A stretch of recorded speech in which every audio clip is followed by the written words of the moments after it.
Jeg bliver nødt til at finde ud af, om man er så sjov. Sissel, ring til Kenneth Christensen. Ja. Hvad så, du har været nu? Ja, fordi man kan jo godt... Det kan godt være en svipser. Skal jeg ved, om det er en blind høne, der har fundet et korn. Jeg tror ikke, det er en blind høne. Jeg tror, han kan se. Kenneth Christensen, han er fandme sjov. Goddag, Kenneth Christensen. Det er Kirsten Birgit, inden for Radio 24/7. Goddag, Kirsten Birgit. Forstyrrer jeg dig? Nej, selvfølgelig gør du ikke det. Sidder du og får en frokost? Ja, det må jeg indrømme. Jeg skulle lige ud inden for det dejlige frokostbord. Hvor er du henne?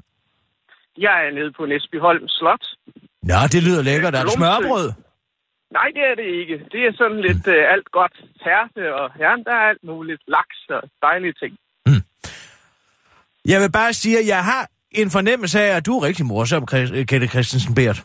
Måske sjovere end Tyre Frank. Sjovere end Tyre Frank? Jeg tror ikke, jeg kan være med, Kirsten Birgit. Hun er altså et nummer for sig. Prøv at høre her. Nu giver jeg dig en, så giver du mig en. Er du klar? Ja. Ved du, hvad der adskiller menneskene og aberne? Ikke mange procent DNA. Nej, det ved jeg ikke. Middelhavet! Nej. Hvad siger du så? Jamen, det passer jo ikke helt, Kirsten Birgit. Det gør det da, det er jo netop det.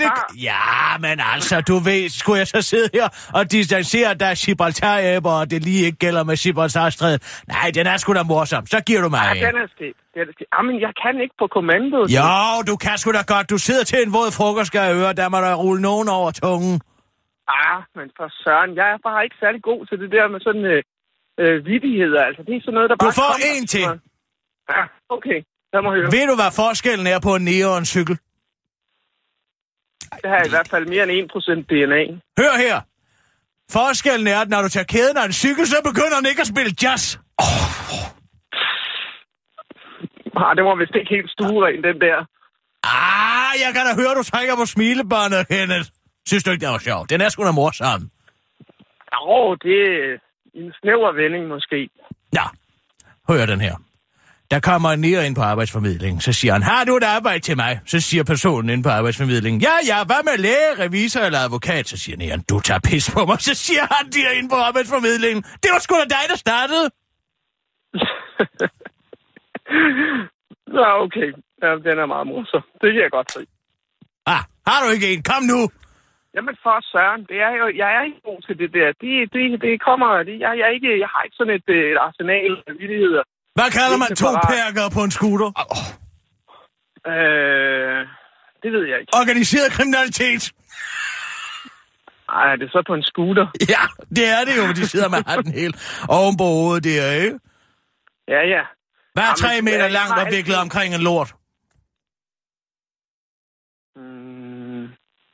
Jeg er ikke god til at gætte de der ting. En turban? Det bliver da værre og værre. Kom nu, du kan sgu da gøre det. Lad nu være.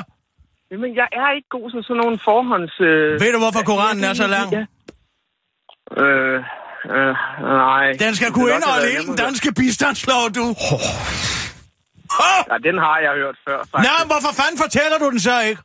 Fordi jeg ikke er god til at fortælle virkelighed, Kirsten Birgit. Det ved du jo godt. Jamen det altså, noget, der kommer til mig, og hvis det ikke kommer til mig, jamen, så kommer det ikke til mig. Og det kommer ofte til mig, når jeg er i en politisk debat. Nå, så må jeg sige, så er Tyre stadig den sjoveste. Ja, så er det sådan der. Ja, tak for det. Selv tak, Kirsten Birgit. Hej. Så er Tyre stadig den sjoveste. Det var simpelthen så langt over grænsen. Hvad mener du? Viklet omkring en lort. Hvad? Det der med viklet omkring en lort. Hvad er det der 3 meter langt og viklet omkring en lort?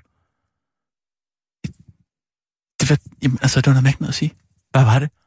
Det ved jeg ikke at sige. Jamen, du ved det jo godt. Nej. Hvorfor?